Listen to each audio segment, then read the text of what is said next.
him. Problem must go. This afternoon, return joy to you in the name of Jesus. Every arrow that the enemy shoots at you will break. In the name I of Jesus. command every door of favor, every door of breakthrough, every door of blessing to swing open for you and all yours in the name of Jesus.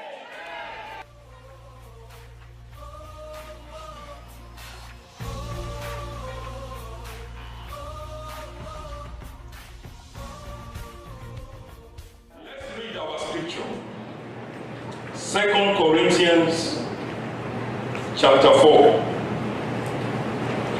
verses 17 to 18. We will read in the New King James Version, and then we will read in the, I believe, New Living Translation. 2 King. Where did I say go to? Did you find it? You won't find it in the Old Testament. Chapter 4, 17 to 18. My tablet is taking its time. Hallelujah. Hallelujah. Okay. For our light affliction. Somebody say it's light. Look at your neighbor and say what you are going through. God said it's light. It's not heavy. It's not heavy. You are not going through everything. It's light.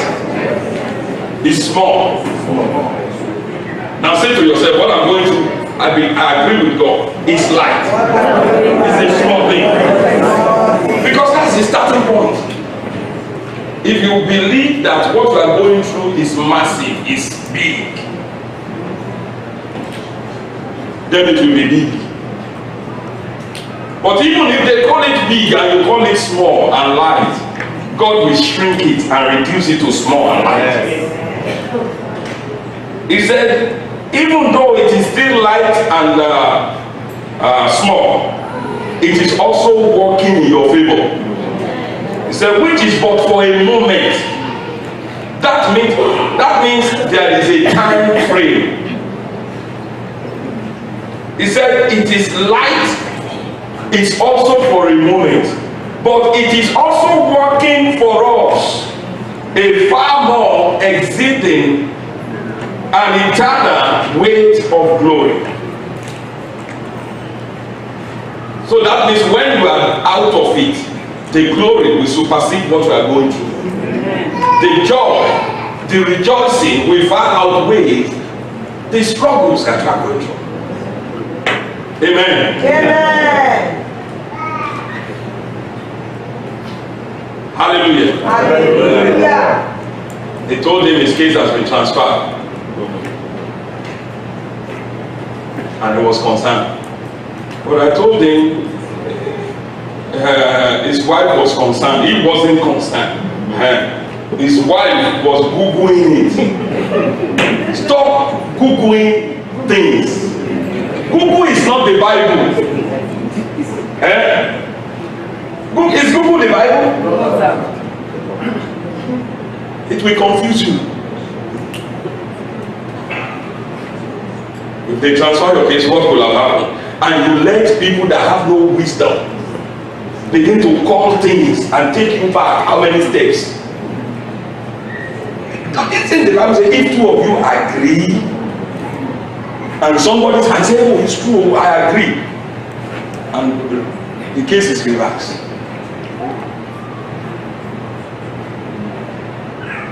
When I told them, I said in my little experience in Canada as a pastor, every time they said your case is transferred to that place, the next thing is to come and land. Amen.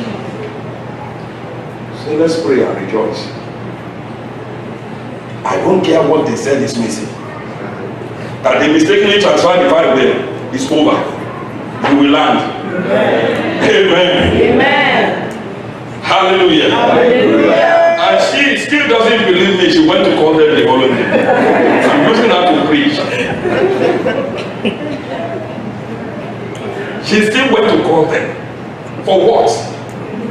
When your prophet spoke, it should have been over. What did they didn't call her. He Is anyone saying this is dangerous to do? Thank God for the grace and mercy of God. When God speaks, it is final. If you go and be consulting men again, you are on your own. You are what? To go and be calling your lawyer, or even if it's your doctor, is it really true I can be healed? What do you think the doctor will say? See, many have lost their breakthroughs by not believing. Can I say this? We may sit down and eat rice together. We may eat from the same plate. But grace differs. And when you speak from the depth of the grace where God has put you, believe it. Because God will not come down himself and say, I am God. This is what I'm. He will send a man. And when they speak, it doesn't matter what other voices are coming. Stand on the voice of God. And reaffirm what God has said. If you need to say it 1,000 times, keep saying it. My pastor has spoken. It is done.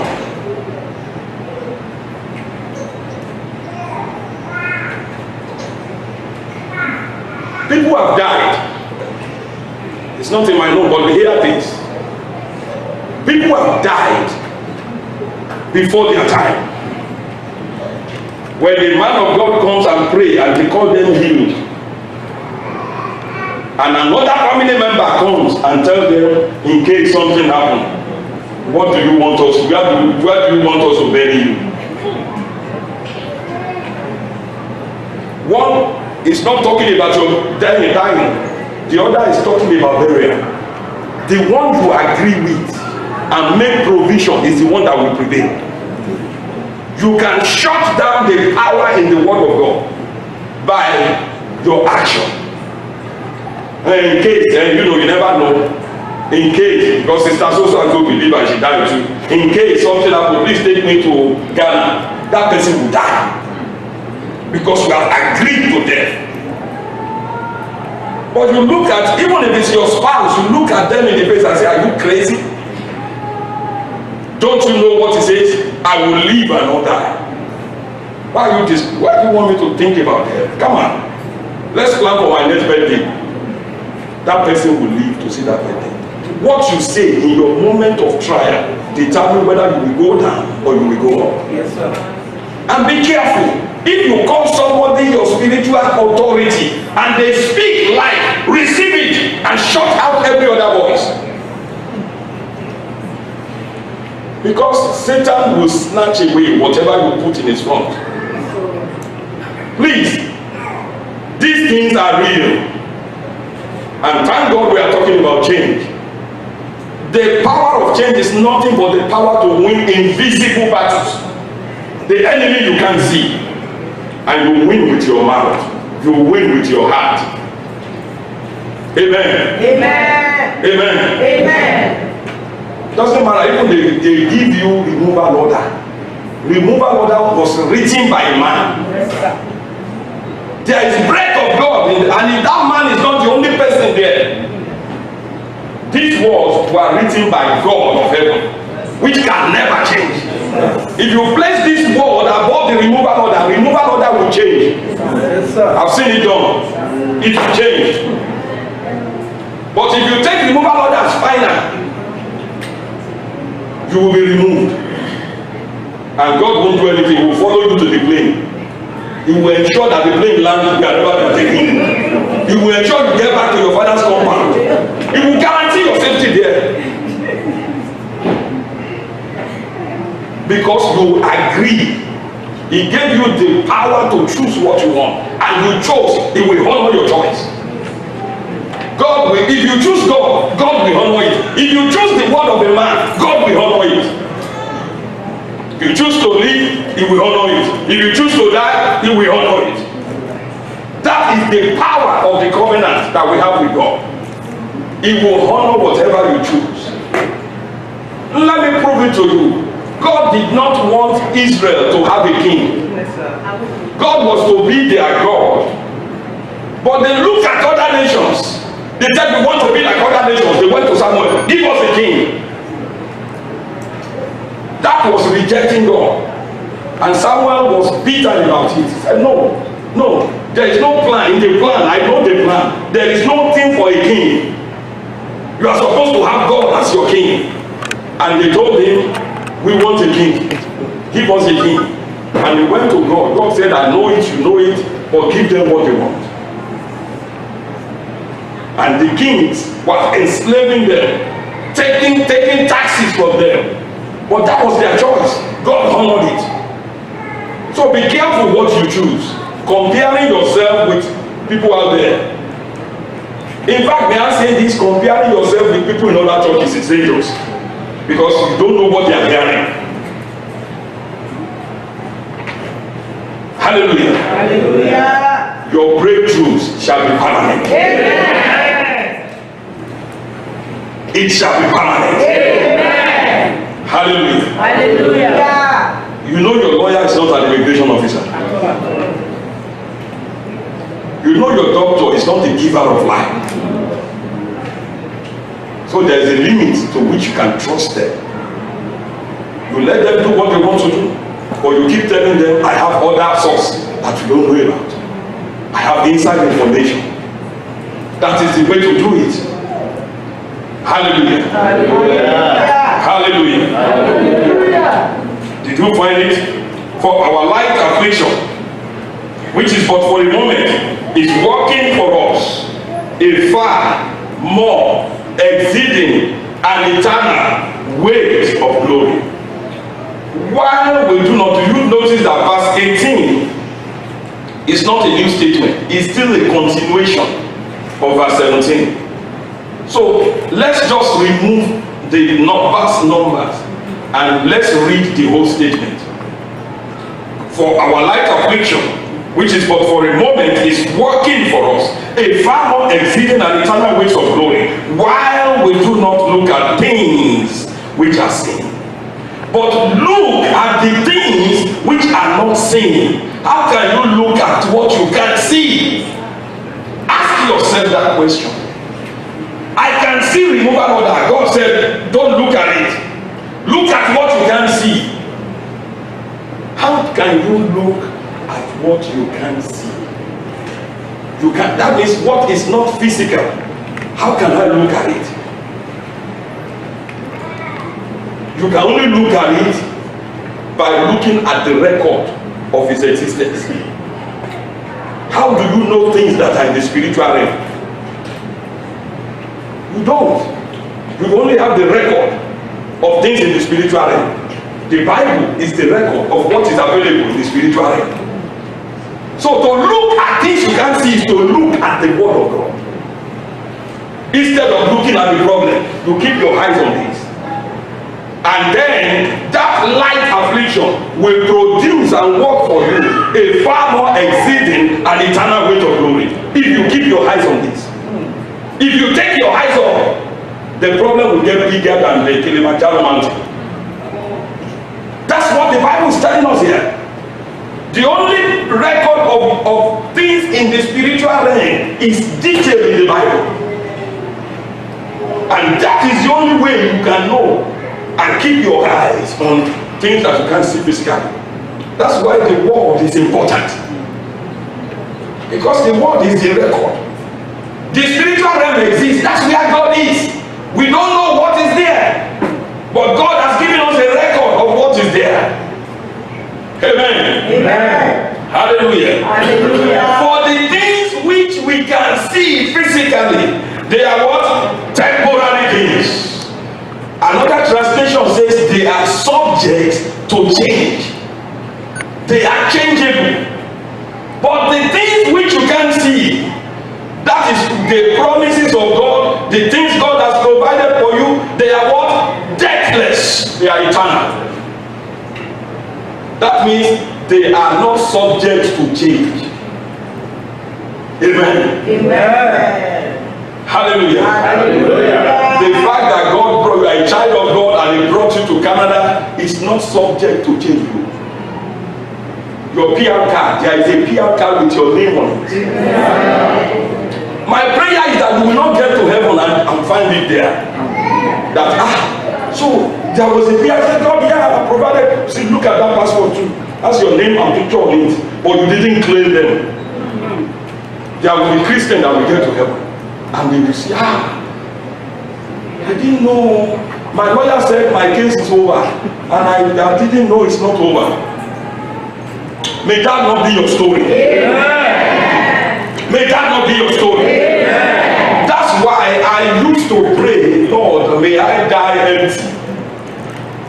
Everything that you have ordained for me to accomplish and to receive and to enjoy, I must accomplish, I must receive, I must enjoy before I come home. So that when I stand there, the warehouse there will be empty. I will have fully used everything. And God will say, well done. If you cook food for your children and they just took 2 spoons and left it on the table, you will be happy, Abby. Sister Paola, you'll be happy. But when they lick the place, you can see made in China.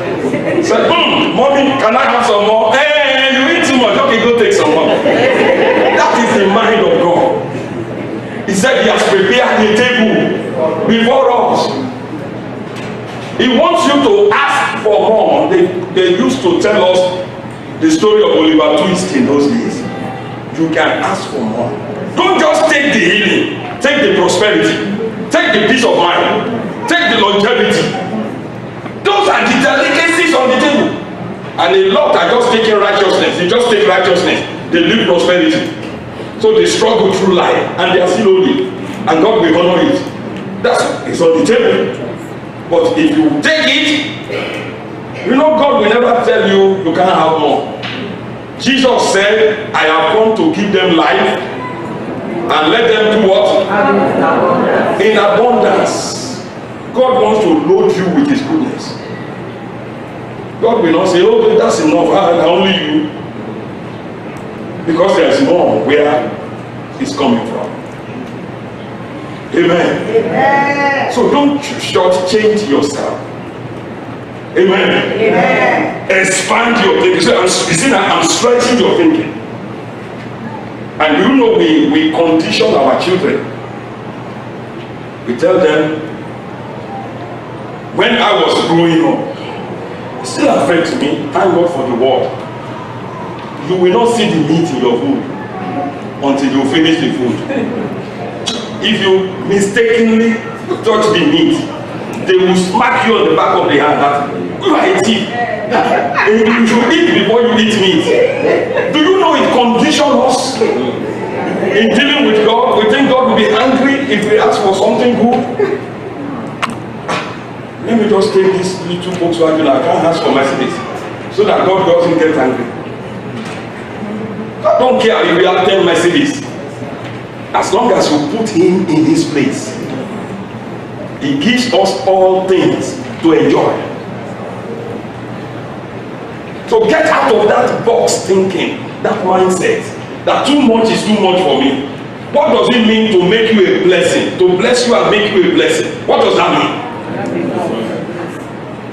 We need to sit down and think about what God said. He told Abraham, I will bless you and make you a distribution center. That means you have more than you can ever use. And other people will be coming to you, you will be solving their problem. That's what it means. So for me to just be barely paying my bill, I am not prospering. For me to really walk in the blessing, everywhere I go, I must be solving people's problems. Whether it is financial, whether it is material, whether it is spiritual. That is what the blessing means. Amen. Amen. May God make you that in Jesus' name. Let's stretch our thinking. Because what God has called us to do in this nation and in our time will take a lion's heart to do. The limits must be taken off. Hallelujah. Hallelujah. Let's read this same scripture from the New Living Translation. 2 Corinthians chapter 4. He said, so we do not look at the troubles we can see now. Don't look at the troubles. that means there will be troubles. I can't lay hand on you and say no more trouble. I am lying. In other words, except you go straight to heaven. That's where there are no trouble. Any pastor that says I can, or prophet that says let me bring money, let me lay hand on you, no more problem. They are saying you will die soon. Because the only place where there is no Satan is heaven. As long as you are here, there will be troubles. Jesus said it, John 16:33. And you can't change the world. But God is telling you, don't put your focus on the trouble. Rather, fix your gaze, set your eyes on things that cannot be seen physically. For the things we see now will soon what? Be gone. It will soon be gone. Somebody say soon. Soon. But the things we cannot see, they will last forever, because the one that provided them is forever. God is changeless. Amen. Amen. Verse 18. So we do not look at the troubles we see now. Rather, we fix that.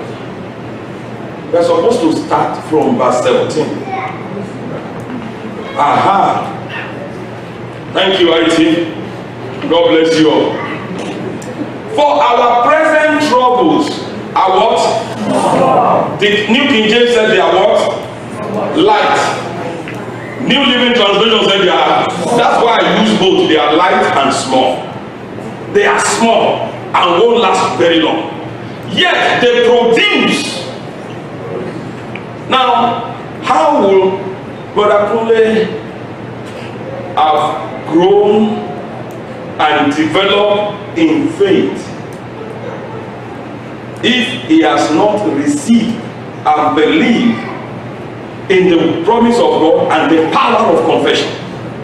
Every Wednesday, I don't know for how long, he has been confessing, I believe, I receive it. So the day they call him to come and land, that's not the day he received his PR card. He received it the day he agreed with God that he received it. The day he goes to land, it's just the day it manifests. It's been settled in heaven that he got it so date, so hour. He knew the hour, he knew the date. Amen. Amen. Hallelujah. Hallelujah. It won't last for long, and it's producing for us a glory that vastly outweighs. See, the Bible doesn't have any other word to show the difference between what you are going through and the glory that is coming. And they will last forever. Amen. That's why I said your breakthroughs are permanent. Amen. Hallelujah. Hallelujah. Hallelujah. Hallelujah. Where do we go from here? Give me a second. You know these things, you have to know how to work them. Okay. What is change? Because we are saying this is a amount of change. What is change? What do we mean by change? If you have a pen, I want to encourage you to be writing, because this ones you won't find on the slide. So please write this down. Change is a spiritual transformation manifesting mentally and or physically. We look at things which are not seen. For the ones we see will soon be gone, replaced by the one we can see. So a change is a spiritual transformation that manifests mentally. It could be in the mind, or physically, it could be physical. Therefore, change is an act. It's something you do. In other words, there is a human part to manifesting change. You have a part. And change is winning the invisible battles of life. Because the Bible said, for we wrestle wrestle not with flesh and blood, but with. When was the last time you saw the devil? You shook his hand and said hi and said, "Oh, you are wrestling with me." You can't. It's not a physical devil. We wrestle with not with flesh and blood, not with physical opponents, but against principalities, against powers, against rulers of the darkness of this world, and against spiritual hosts of wicked spirits in the spiritual realm. Those are the ones waging warfare against you and I. So to win and defeat them is fighting invisible battles and winning. Amen.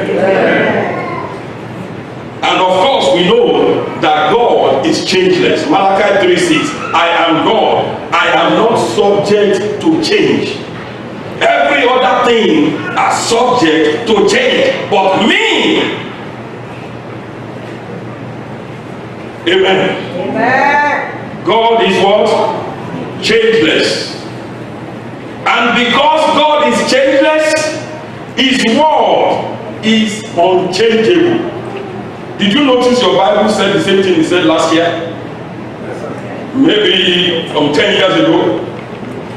The word is unchangeable because the one that said them is changeless. Amen. Amen. And the word is also the truth. Every other thing is there. They may be a truth, but they are not the truth. John 14:6. Jesus said, I am the way, the truth, and the life. The is different from a truth. So what is the truth? The truth is the highest form of reality that exists.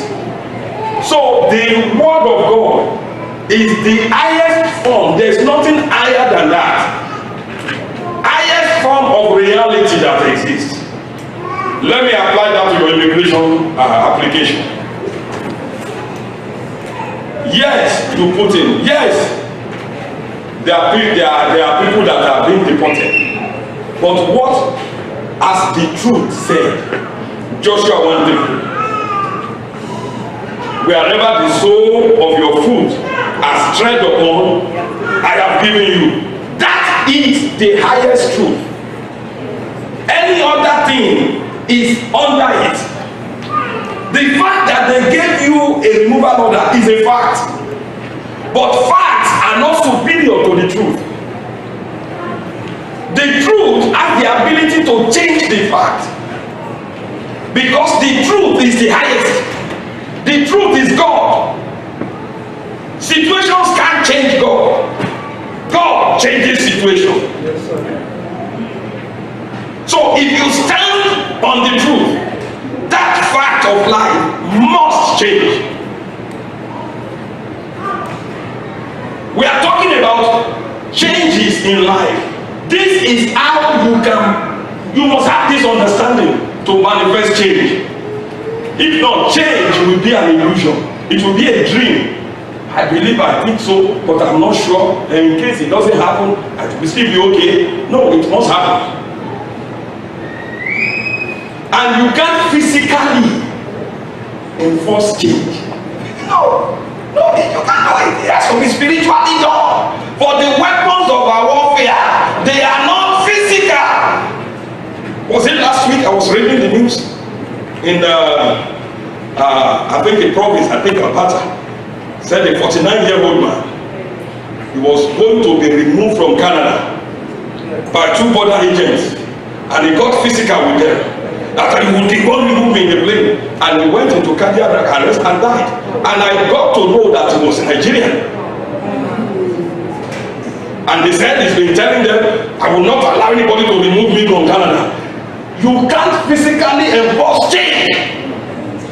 He was using physical weapon. He lost his life. Then they bury him in Canada. But that means he has not left Canada. He said it. He said nobody will remove me from here. And they will bury his body here.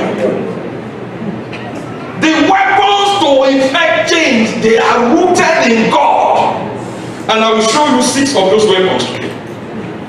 That even without, you see Brother Wale, easy going guy. Not taking Wale. Brother Wale is easy going guy. But he's powerful on the inside. You don't have to be gra to make change. Words spoken with knowledge backing you up effect more changes. Hallelujah. Don't think you can physically just say, no, if I get more aggressive, they just leave me alone. The devil doesn't understand aggression. Amen. Hallelujah. There are 3 major things to consider with respect to bringing about desired changes as sons and daughters of the kingdom of God. 3 major things. Amen. Let me list those things for you. Number 1, we must identify and know the enemy. If you cannot identify the enemy and you are fighting the symptoms, you have lost already. The man was fighting the border of the immigration officers. CBSA. Those are not the enemies. Was fighting the wrong enemy. Second one, we must know how to bring about, knowing how to do something is vital. To know how to do something, you must know where you stand relative to those things. What is your place relative to Satan?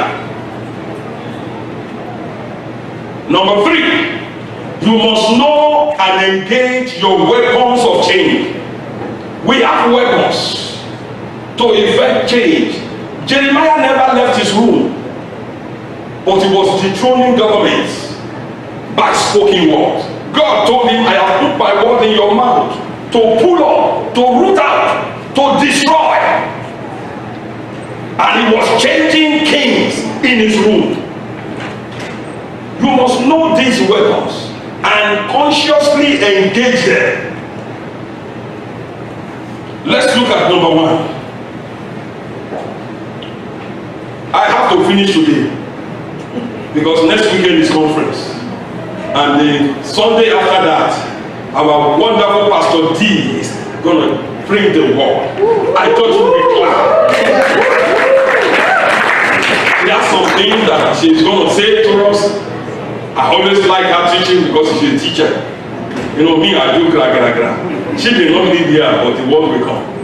Amen. Hallelujah. I'm just giving you some taste of what's coming. Number 1, we must know the enemy. Let's go through this. Is wickedness real or false?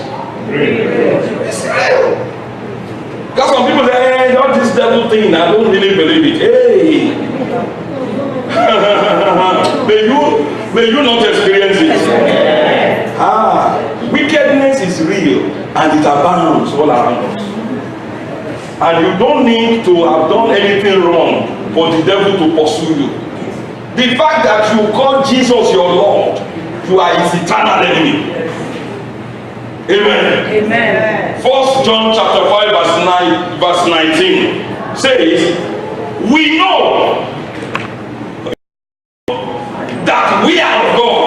And like John the Apostle, he spoke about 2 things. He said, I know that I am of God. I belong to God. I know that. Are you still here? You are still doubting whether you are on the side of God or not. He said, we know that we are of God. And we also know that the whole world lies under the sway of the wicked ones, under the control of the devil. The whole world. But we know that we belong to God. In other words, even though Satan controls the world, he doesn't have control in our territory. We know those 2 things. Do you? You must know the enemy. So that delay in immigration issue is not from God. It's the devil. So to be begging God, Lord, please give it to me. Lord, don't let shame come. Lord, please. You are asking God to do. You see, there are 2 prayers that will never be answered. There are 2 prayers that God cannot answer. Not that he doesn't want to, he can't. He will never answer if you ask him to do what he has already done. If he's already done it and you are saying, Lord, do it, he's not going to redo it. He's done it. And secondly, he will never answer to the prayer when you ask him to do what he told you to do. So you resist the devil and you are saying, Lord, come and help me take care of this devil. You say, I already told you, I already gave you what it takes. Deal with him yourself. If you don't, the devil has a free rein. That's why Paul said 3 times I prayed to God to remove him. And God didn't talk to him because he already told Paul what to do. He already gave him revelation of his weapons. But thank God, down the line Paul said, for thanks be to God. The grace. This grace is sufficient. And when he tapped into the grace, he fulfilled his destiny and Satan couldn't stop him. So remember those 2 prayers. You don't ask God to do what he has already done. Your healing has been paid for. To be asking God to heal you again, Jesus already was beaten. You want him to send Jesus again? It's not going to be. Jesus became poor so that you can be rich. Lord, make me rich. No, son, I already made you rich spiritually. You know and learn the principles and apply the principles, and poverty will give way. It's not going to make you rich again. He has done it at Calvary. Amen. Yeah. And I see people praying prayer that God can't answer. He can't. If he does, then he has nullified everything he did before. And it's not a waster. He was not going to send Jesus again. He is only to come once and suffer. He's not coming second time to suffer. He's coming second time as the Lord. Hallelujah. Hallelujah. Hallelujah. Hallelujah. So, are you of God? Yes, sir. Do you believe that wickedness is real? Yes, sir. There are spiritual remote controls. Maybe some are even being pressed against you. You gotta believe there is an enemy. Because a lot of theology out there, this is a myth. There is no really the devil doesn't really exist. And that's why they are down there. There is a devil, and he does bad things. Amen. We must also understand that behind the battles of life is Satan. Satan is the one behind your breakthrough. He wants to stop it. He wants to humiliate you. He wants to deprive you of what Calvary procured for you. Satan is the #1 enemy. The Bible, Peter, by the Spirit of God said, be sober and be vigilant for your enemy, your adversary. These are your enemies. He said, your adversary, the devil. He identified him. You gotta believe that the devil is your #1. He has human agents. He has spiritual agents. But he is the enemy. So you need to know who you need to fight. Hallelujah. Hallelujah. But the good news is that God is our Father. The devil is not even close to who God is. Well, let me tell you 3 things. The devil is not what? He's not omnipotent. He doesn't have all the power. No. He's not omniscient. He's not the all-knowing devil. He's a dumb devil. His wisdom has been corrupted. He's dumb. Have you seen a dumb person before? If you have ever seen one, that's the devil.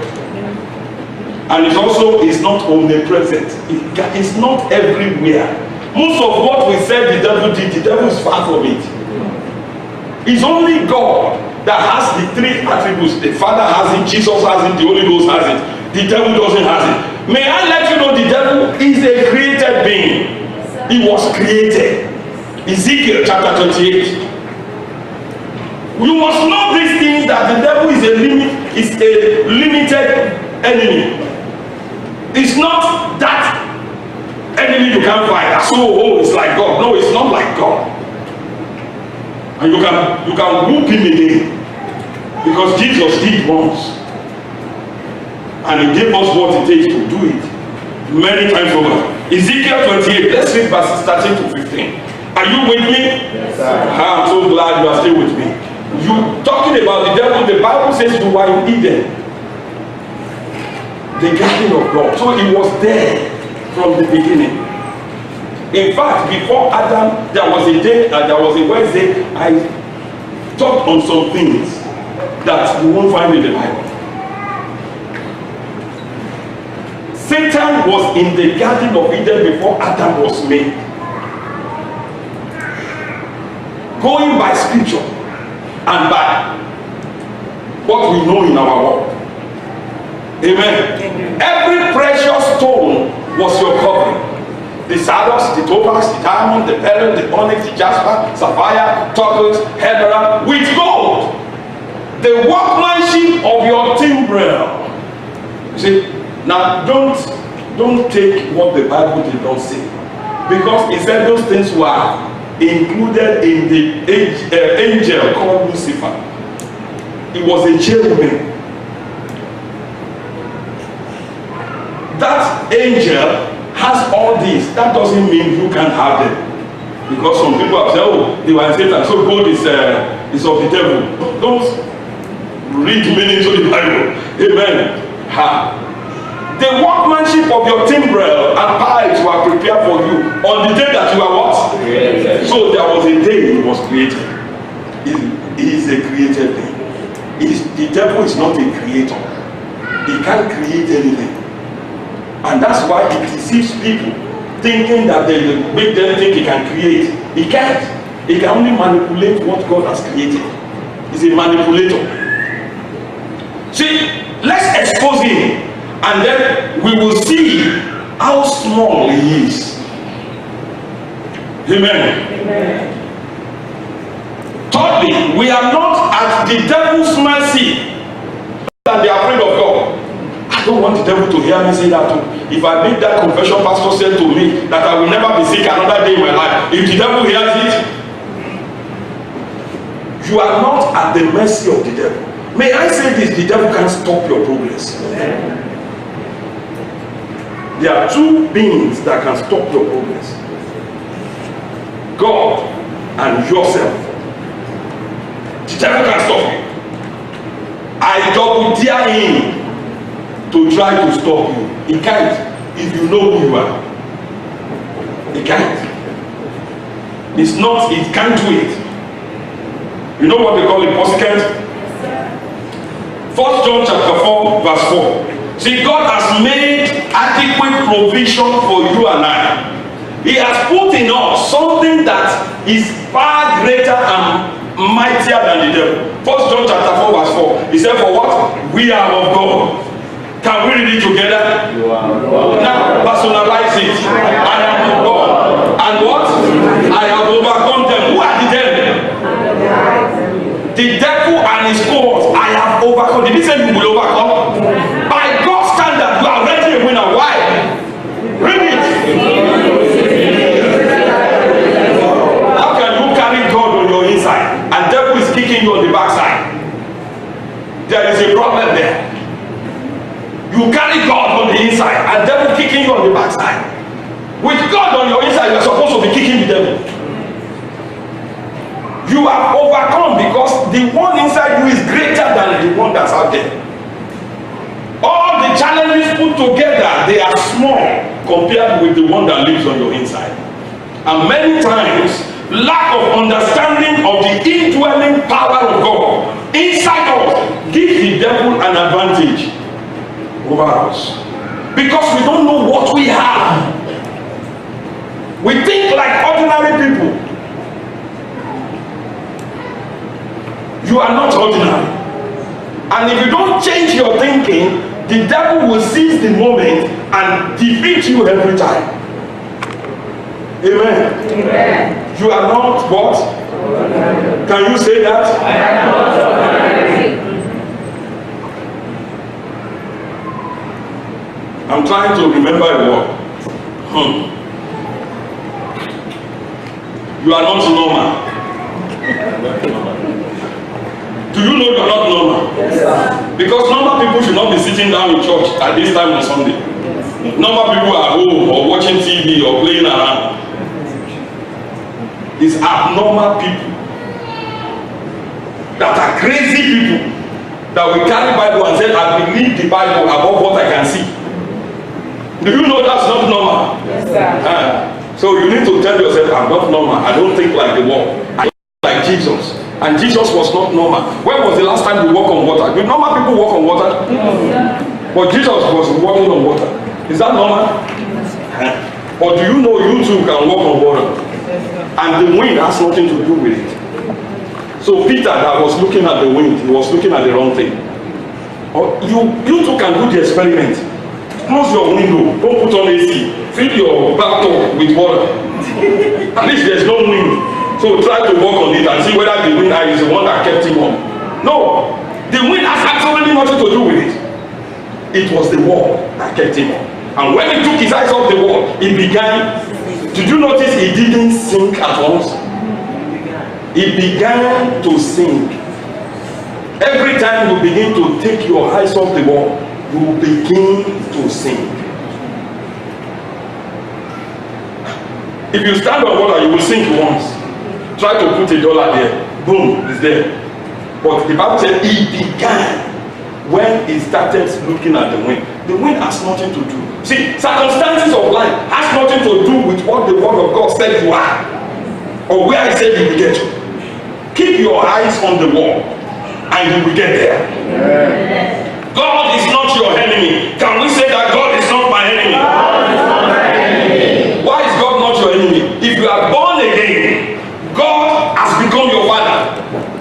And I can't imagine a father that will be fighting his children. They are your children, but you are fighting them. You are hiding his own. Even though I gave it back to you. There is something wrong with our fatherhood. The day you receive Jesus Christ, God became your father. So you are not his enemy. He is not your enemy. He is on your side. That's why he said in Jeremiah 29:11, I know the plans I have for you. They are plans for good, not for evil. To give you an expected end, not to humiliate you in Canada. The expected end is for you to prosper and be the God that your world will see. That's what he wants to do. He is not your enemy, because many times we attribute our inability to achieve things to God being angry with us. May I say this to you? God cannot be angry with you again, because God poured out all his anger on humanity, on Jesus at the cross. So there is no more anger in God for what Adam did, for what mankind has done over the years. He poured it out on Jesus, beat him up on the cross. The request of salvation was fully met in Christ. There was nothing to be done that Jesus did not satisfy. So God is now on your side. That's why the Bible says, if God be for us. Hallelujah. Hallelujah. You need to tell yourself, nothing can stand me, nothing can stop me, because God is on my side. He lives on you inside, on your inside. Amen. Amen. Hallelujah. Hallelujah. That's number one. Let me give you number two. How do I bring about the desired changes in my life? We won't spend too much time here because I've been talking about it. What are the... Now I know the devil is the enemy. God is not my enemy. God is on my side. But how do I go from point A to point B? Amen. Knowledge. What you know. The Bible says, my people are destroyed because the devil is so powerful, or because Jesus couldn't handle him. He said, for the voidness of the required knowledge, for lack of knowledge. They don't know what I have done and what is available to them. So your number one problem is knowledge. My number one problem. Now, many pastors, and the other day pastor was telling me about what some pastors said there. She went and said, oh, they're taking consolation, you know, not everybody is called to pastor people, even if it's you are 10 years and your members are only 5, it's still okay. finding consolation in failure. Instead for them to go find out why the church is not growing. I had a man of God said, put me in the desert. In 5 years, I will produce a large church for you. In the desert, will you be ministering to sand? And you see some pastors, they are in Canada. And they have 10 members. And they are apostles. And they are saying, it's not all of us that are called to. Before God called you, already has your crowd. And the example is Jesus. Everywhere he showed up, multitudes showed up. You see, excuse is the nail to build a house of failure. Every time you are making excuse for why something is not working in your life, you are building a house of failure and you are nailing it with excuse. Amen. You go learn. What these people that they are having new members every Sunday, what are they doing right? How are they praying? What are they preaching? And begin to apply, and begin to study, and begin to pray, and believe God. Instead of staying with 10 members, if in 8 years we remain 30, then there's a problem. Either I'm not called, or I don't know what I'm doing. And if I'm not around, the church cannot stand in 8 years, then maybe I need to go back to be retrained.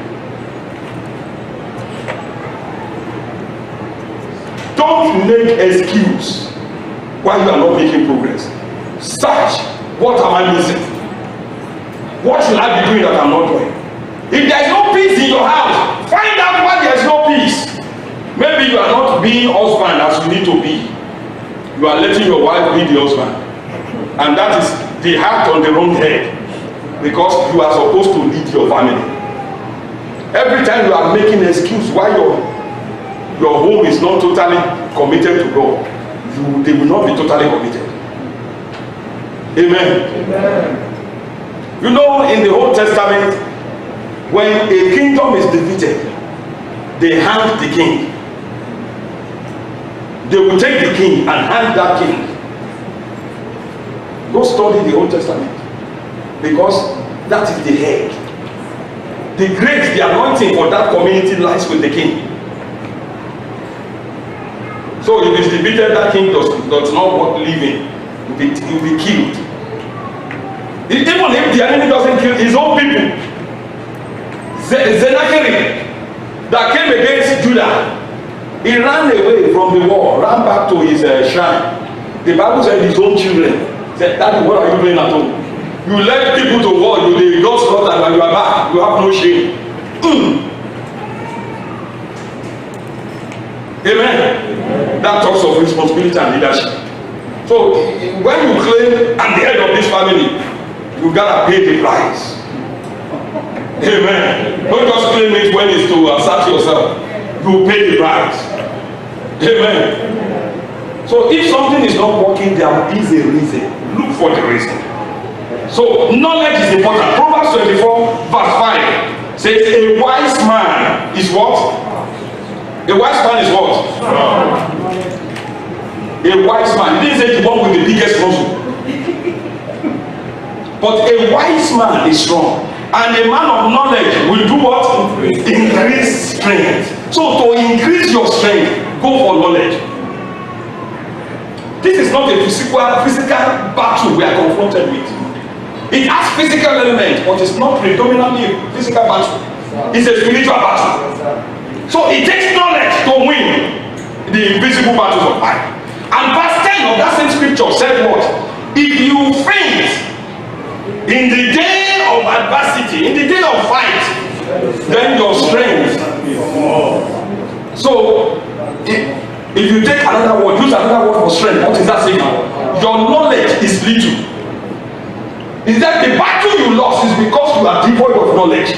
Because knowledge increases your strength. So if your strength is little, go for more knowledge, and you will win. Stop making excuse. I wasn't born here. That's why, But there are people that are not born here and are making it. It's my asset. My accent has nothing. There was a pastor that came who used to be my spiritual son with daddy. Now he's in Florida. It was a brother that I was privileged to talk to about Christ and stuff from Liberia or something. From Liberia. And daddy was there at the anniversary last week. He was there, and daddy said in his church, he and his wife are the only black people here. All his church members are white. I had that and something clicked in my head. I said, how many white people are here? I need to learn from this. I used to be a pastor to him, but he has learned something. So I connected with him. I said, we gotta talk. All your members are white. We gotta talk. Amen. I could have been maybe I'm not called to white people. I could have said I'm not called to minister to Hebrew people. But in this church, there are people that speak, a lot of them, they are almost outnumbered in Yorubas. Yes, sir.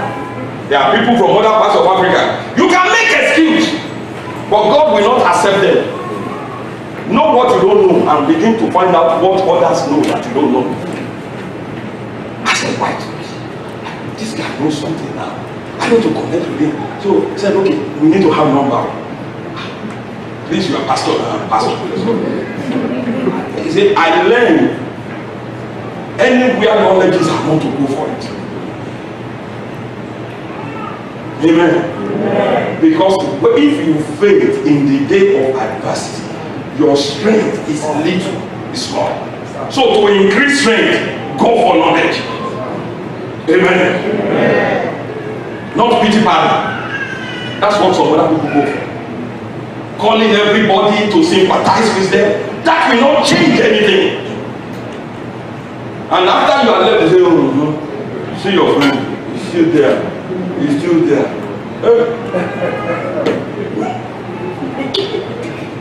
I don't need pity party.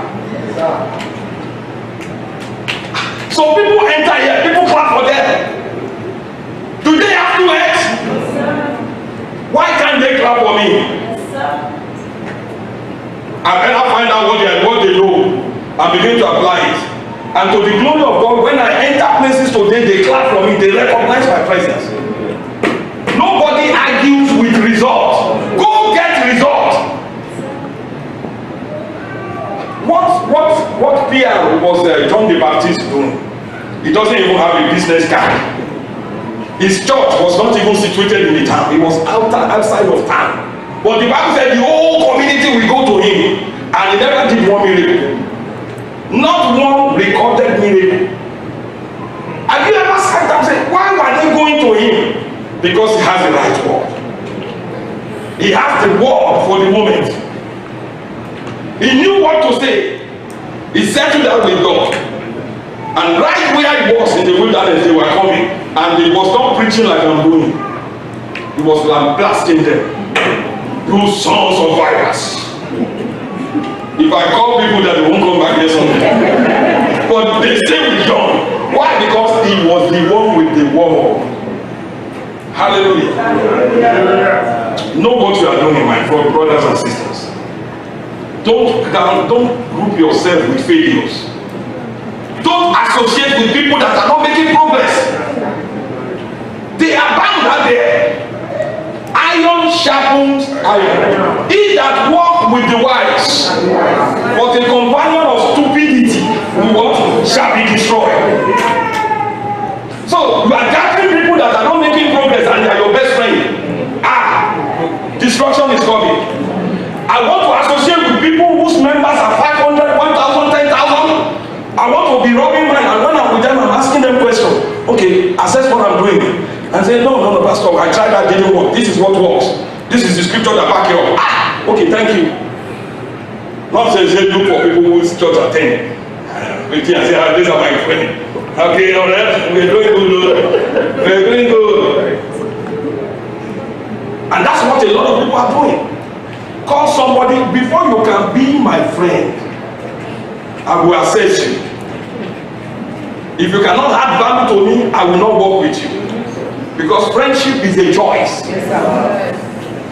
If you won't add to me, I will not. That's why I labor to give you value for your time. Because if I want you to come back next week, I better give you something today. If I'm just saying praise the Lord, you won't come back. Amen. Amen. Hallelujah. Hallelujah. But I labor during the week. Lord, give me something that will build these people up. Something they can go use out there. Help me, Lord. And I begin to search. Amen. Amen. The Lord be with you, man. Amen. You must know who you are. That's the third thing under how to bring about change. And the second thing, I missed the second thing. The second thing is that you must understand that Jesus already defeated the devil.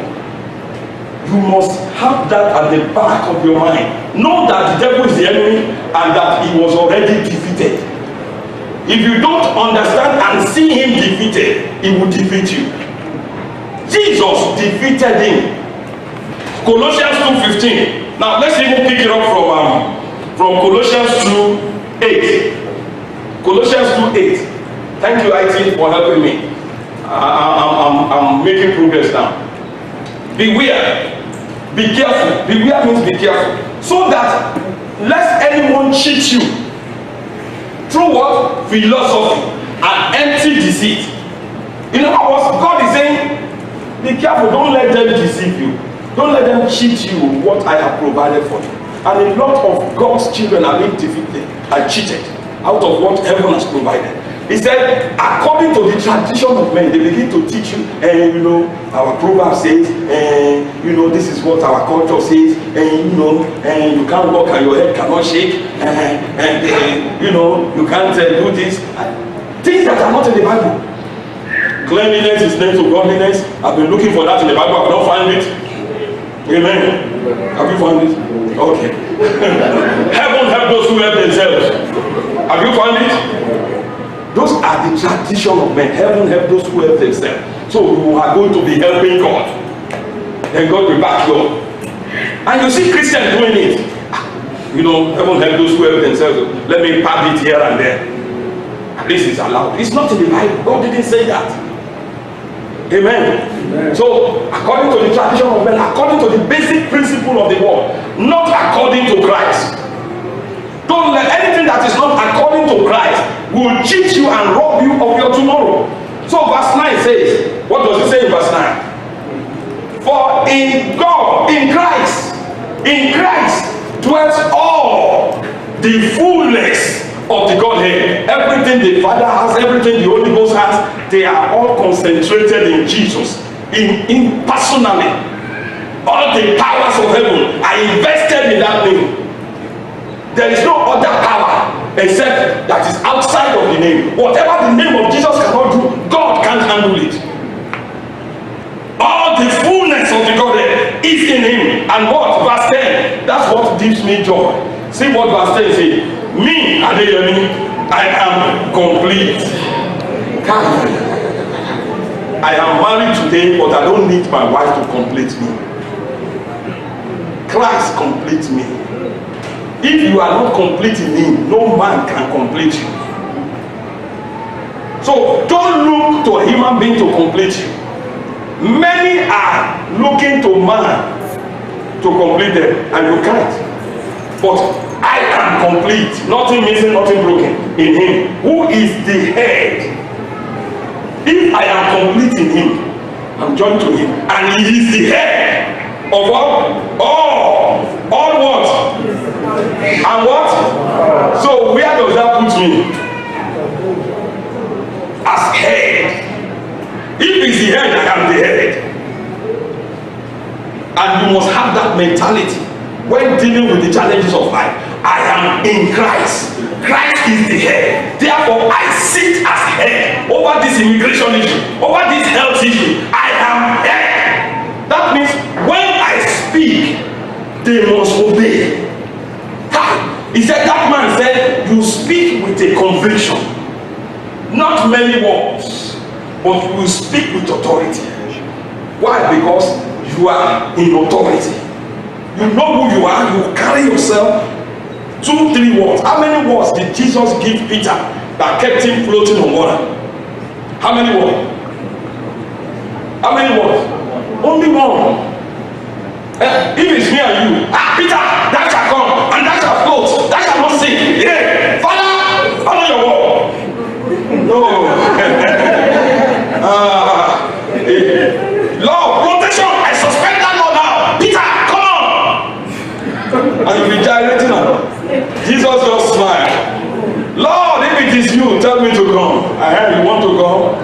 Come. The forces, natural forces and laws were suspended. The authority. Looked at the victory from today. He spoke 9 words. No one eats fruit from you forever. Turn it back. That tree died immediately.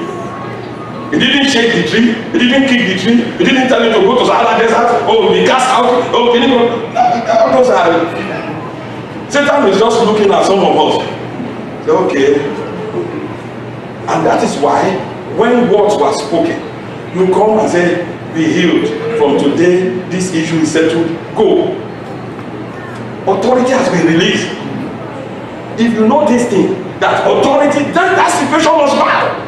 There must be no more struggle. So to be checking things again is because you don't know authority. That centurion said to Jesus, said, you don't need to come. I know how this is. I'm a soldier. Said, I'm a man under authority. I don't need to see the boss. I only need to hear his command. I have soldiers under me. I say to that one, come. And they have not gone in well not to come. They will take the uniform away from him. I say to that one, go, it must go. Said, you speak. Sickness must honor your voice. I will believe what you say, and sickness must bow. So you speak the word. That is how this thing works. Amen. Amen. And of course, you are a new creation. Somebody say, I'm new. Maybe 2 years ago, everything you try, you always fail. But now you are in Faith Chapel, you have renewed your allegiance to Jesus, you are now a winner. Amen. So don't judge yourself. I've done it before, it's always failed. No. You must know that you are new. 2 Corinthians 5:17. If a man is in Christ, he is a new creature. Old things are passed away. Old failure, old anxiety, the habit of unforgiveness, they are gone. Maybe you need to buy a broom and sweep them away. Literally. Number 2, you are also translated. And that's why I like the way the King James put it. That is Colossians 1:13. Said, we are being translated. To be translated is to take from one point to another point. We used to be under, you and I used to be under the control of Satan. But Jesus translated us. He picked us up from there, put us in his own kingdom. So we now, anybody still in Nigeria here?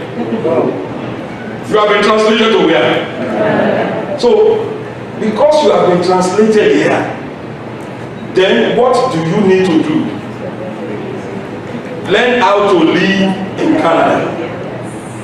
If you are still saying, no, yeah, even in Canada, but Nigeria has not left me, then you don't know what translation is. If you see stop sign and you don't stop, you say, where I come from, if you stop, they will rob you. So every stop sign, you just move on. Very soon they will suspend your driver's license. Why? Because you are no more there. The conditions there doesn't apply to you anymore.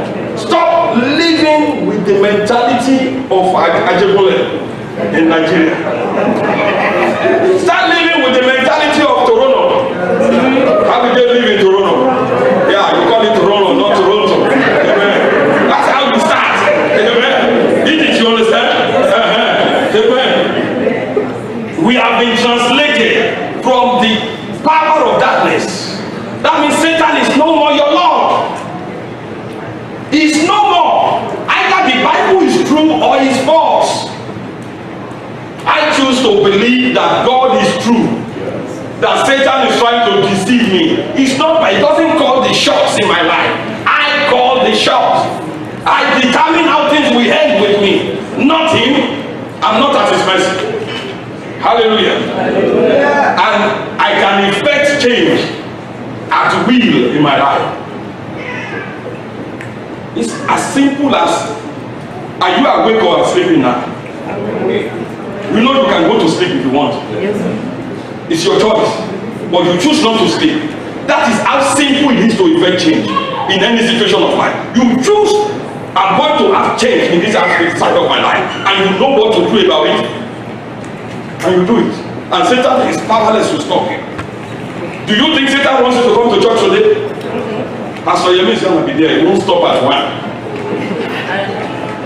So he did everything possible to stop him. But you said, I'm going anyway. And you are here. It shows the littleness of Satan. Amen.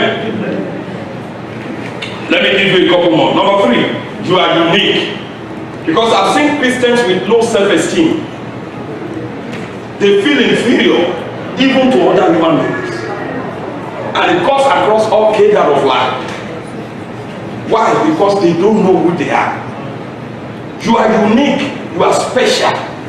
There is no two of you.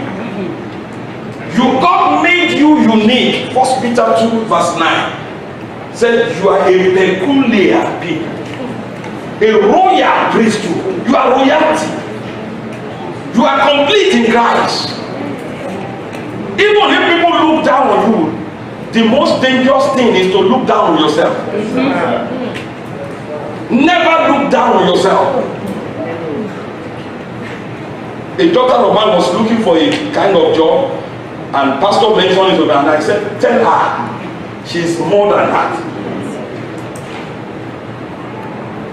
She's more than that kind of job. Let her look for a job where she belongs. How can an Igbo be looking to play mate with chicken? Are they the same category? Come here. You are unique. See yourself unique, and you will not. It doesn't matter what the other person has. It doesn't matter which kind, how big their mansion is.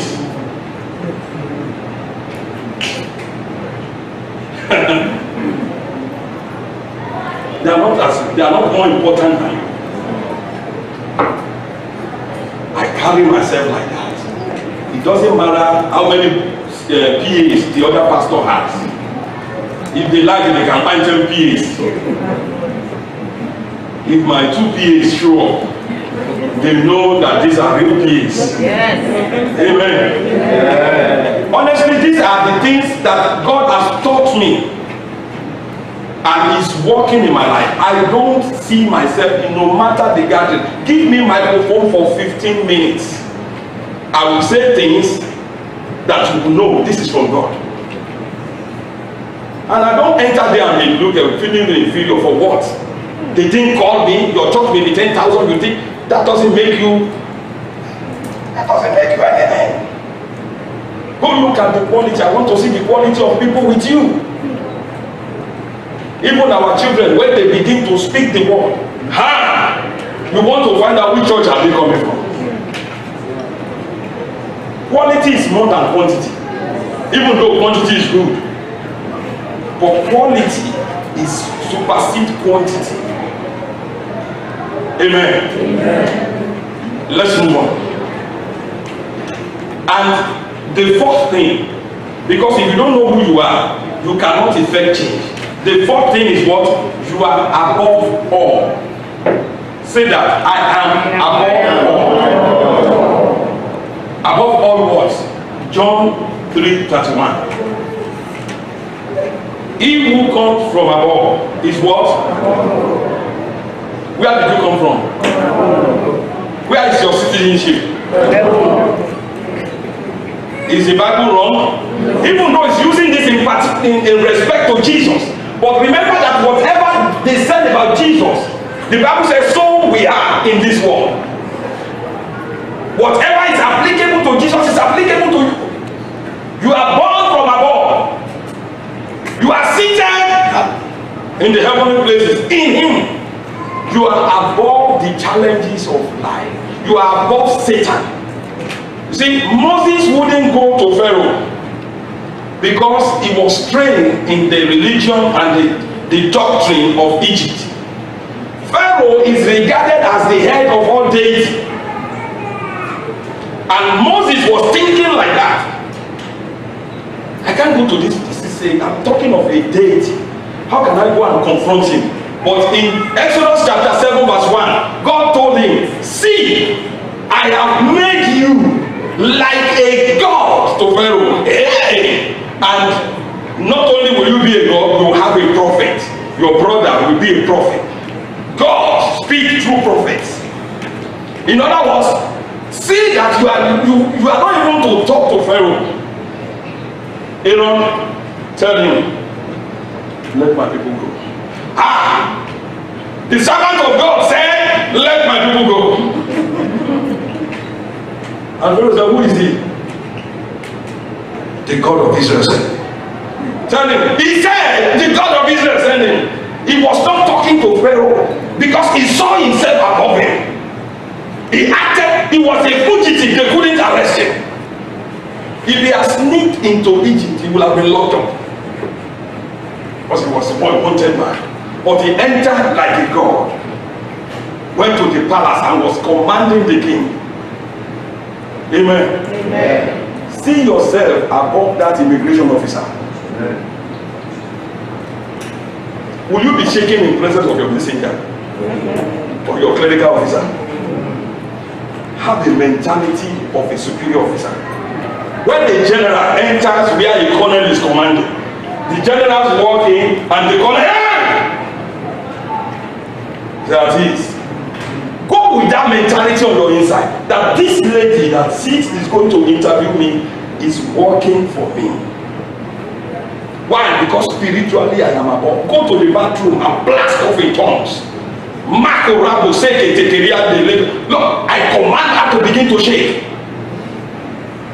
And you look at her in the face. You see, the problem is you can't even look at them in the face. They are human beings. You look at that person in the face and they can see fire in your eyes. And inside you are saying, start shaking. Confusion setting. Whatever she has prepared to ask me, right now, angels remove it from her mind. You are speaking and you see that person say, they just be rambling around. You must be in charge. If not, Satan will assume command. Ha! From today, don't go to any interview as if you are begging them to stay in this country. Believe Psalm 24, the heart is the law, and God is your father. How can you be shaking to enter a house built by your father? And the tenant wants to say, you will pack their load and send them out. Eviction order. In case you don't know, I am a son in this house. I have the right. That was how I came to Canada. I didn't have paper. I only have a work permit.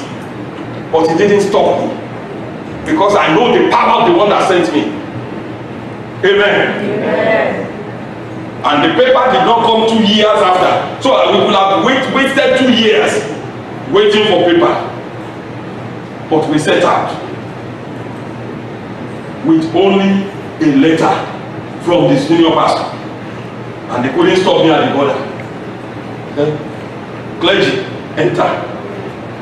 I hope your salary will be taken care of it. Home office is taking care of it. Home office is not taking care of anything. It's the one heaven that's taking care. But I said home office will take care of my pay.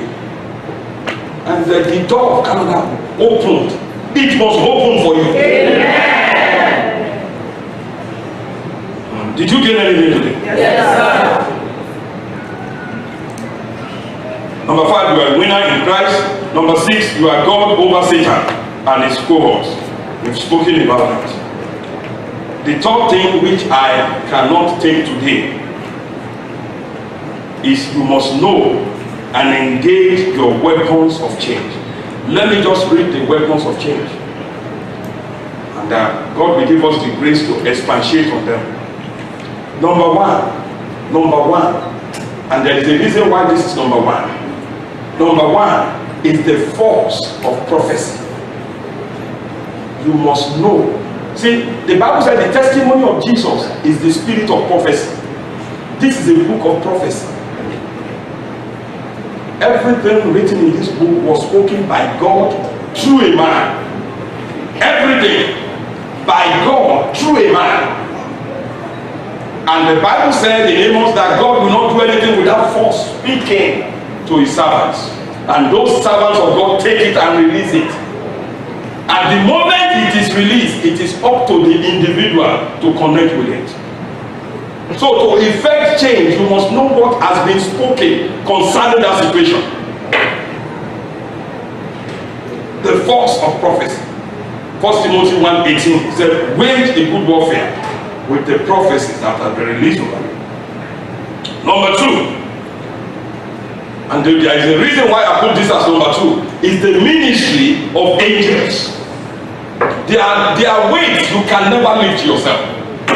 There are places your legs will never get to.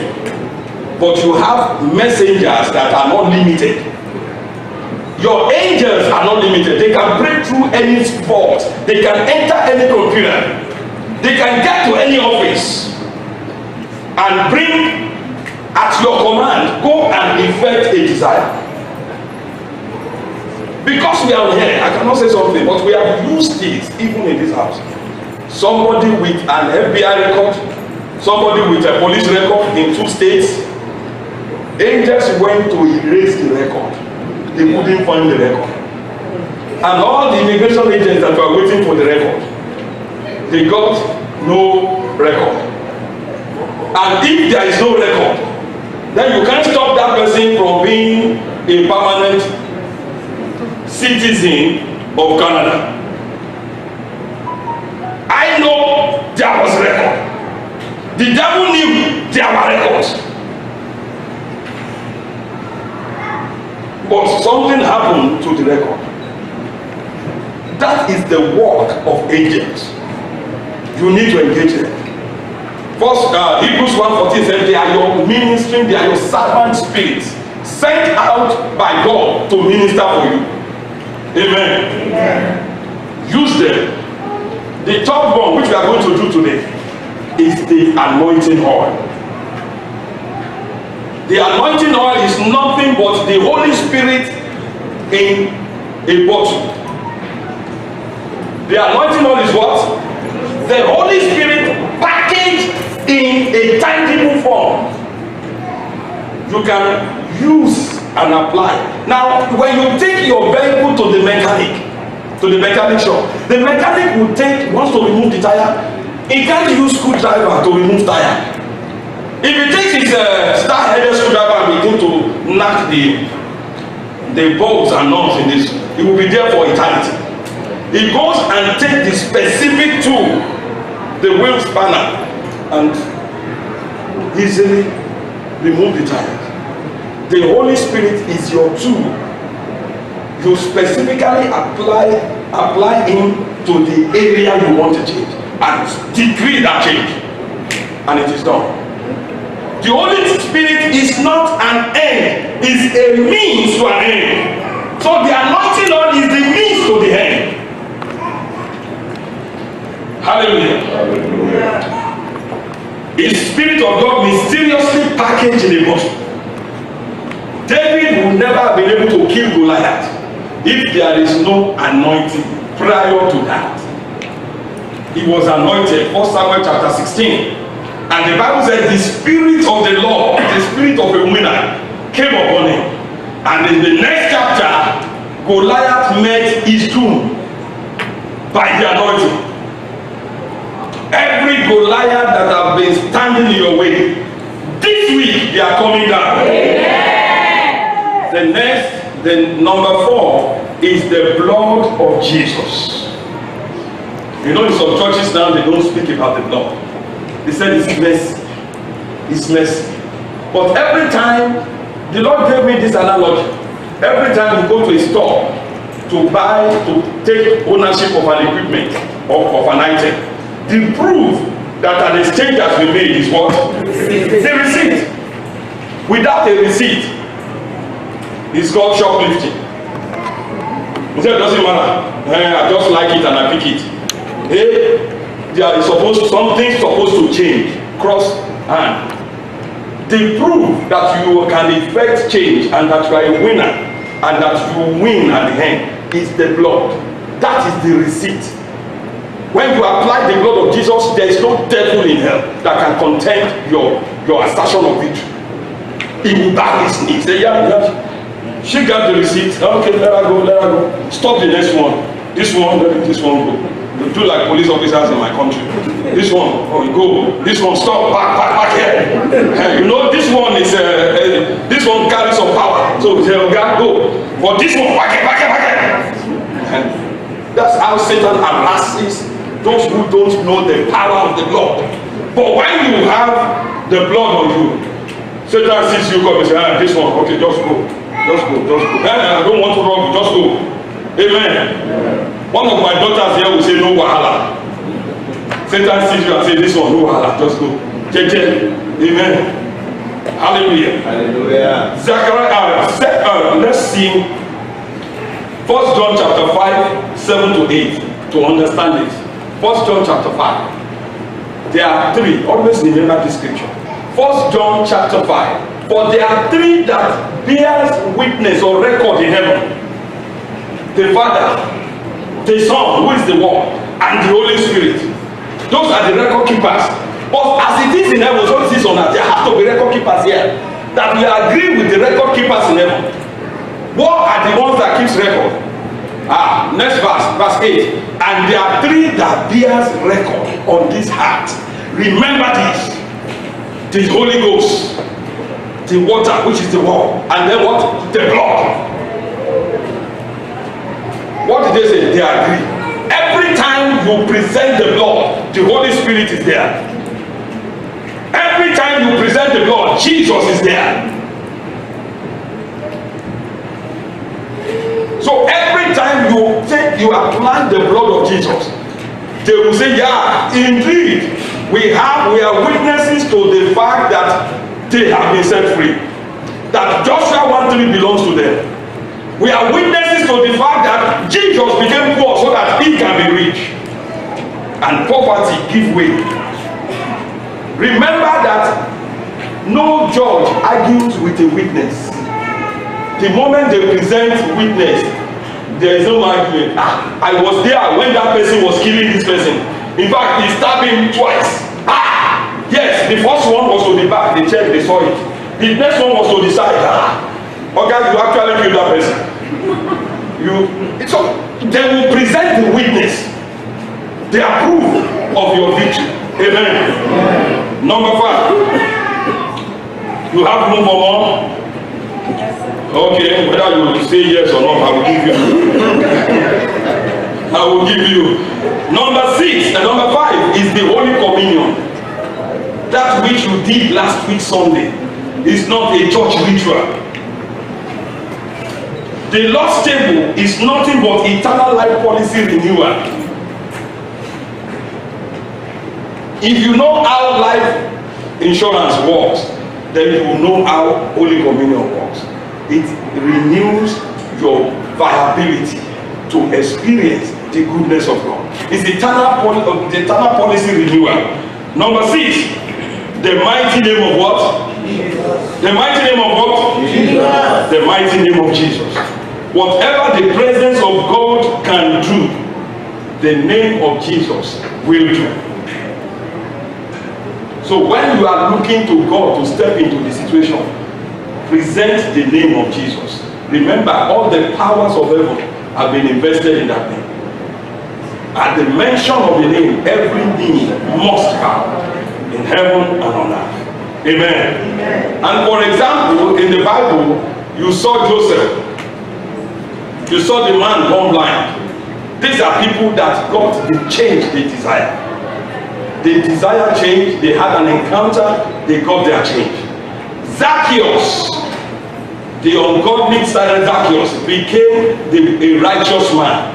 Amen. Amen. And the next person shall be you in the name of Jesus. Amen. Somebody say, I'm the next person. Amen. Therefore, in conclusion, as you embrace who you are in Christ Jesus and engage the weapons made available unto you, there must be visible and undeniable changes in your life.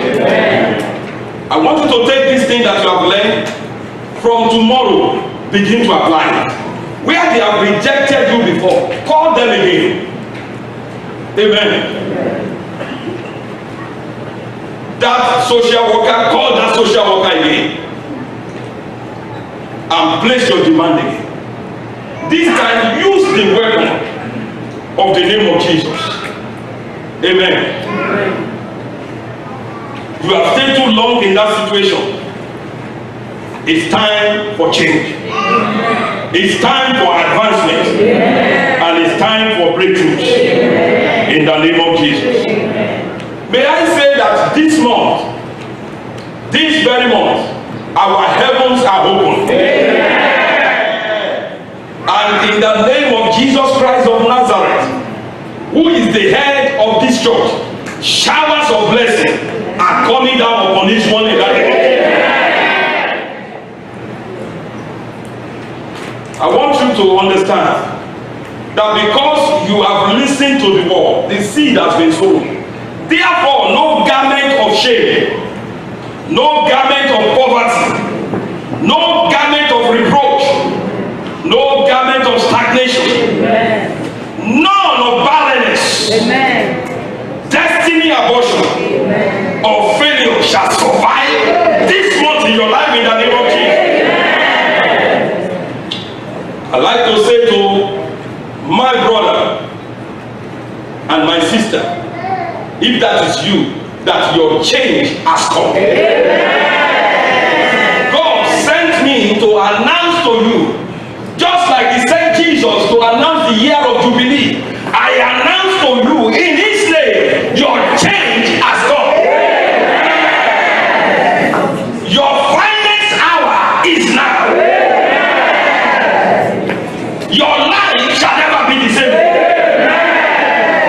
Hear me, whatever cannot say no to Jesus from this hour is no more permitted to say no to him. Kali katokoriande le katoria bababasia katoska rema gadoska. I want you to pray 2 prayers. Can we do that? Yes, sir. Give us Luke 1:45. Because many of you were not here yesterday morning. And the Lord put it on my heart to add these 2 prayer points from yesterday to it.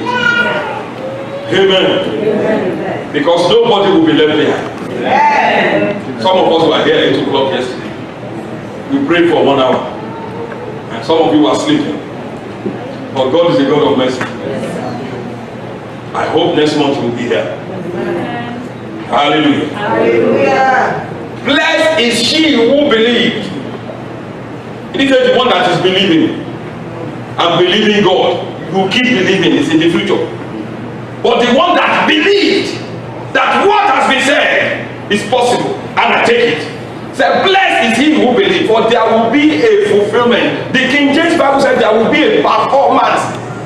There will be a performance of what? What has been declared. I have just declared to you that your change has come. Yeah. If you believe it, there will be a fulfillment of it. Somebody say, I believe it. Lift your voice and say, my Lord and my God, I receive your word to me this month. I thank you for your word will not return to you, but it shall find speedy fulfillment in my life by your word. Divine change from every undesirable situation in my life. Now, in the name of Jesus, lift your voice and pray.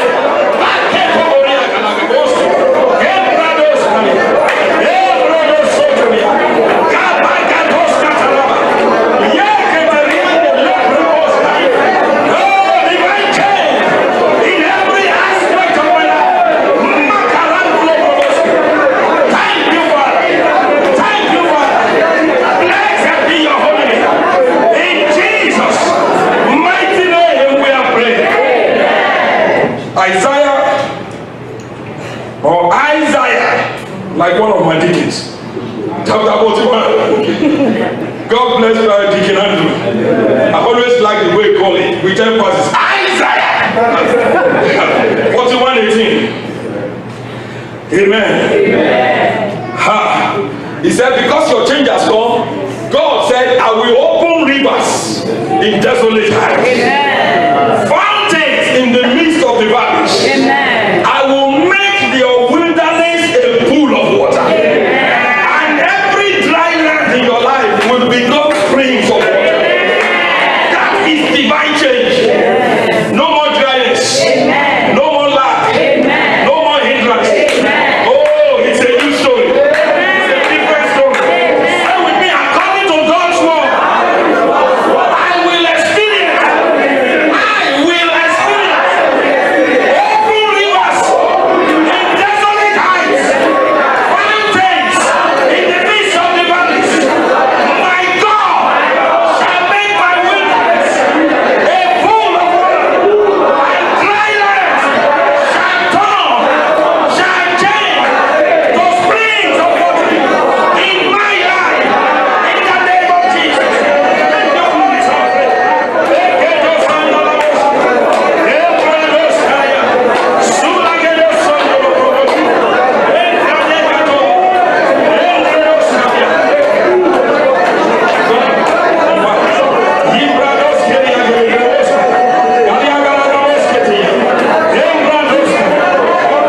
In Jesus' mighty name we are praying. Eternal Rock of Ages, we adore you. Our Father and our Maker. You are the only one that is beyond change. So you can command change. And as an act of your will, you have given back to us. You have placed us on the same pedestal with you. You have given us the ability to effect changes. For Jesus said, just as the Father has sent me, so send I you. And you have made us to be the hand, the eyes, the legs, and the intestine of Jesus on this earth. We are agents of change. And you have supplied us with covenant enforcing agents, CIAs. We stand on the threshold of your word, even today, concerning your word this month, as our month of change. We have received the word. We have believed the word. Lord, confirm the word in our life. For each one under the sound of my voice, my Father and my God, let it be known that I have brought your word to them. Let your word transform their situation. Whatever could not stop you, Lord Jesus, these ones are exempted from the molestation of such things.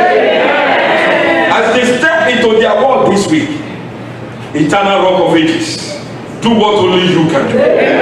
Make a difference in the situation. Let there be awesome testimonies abounding in their homes and in their lives.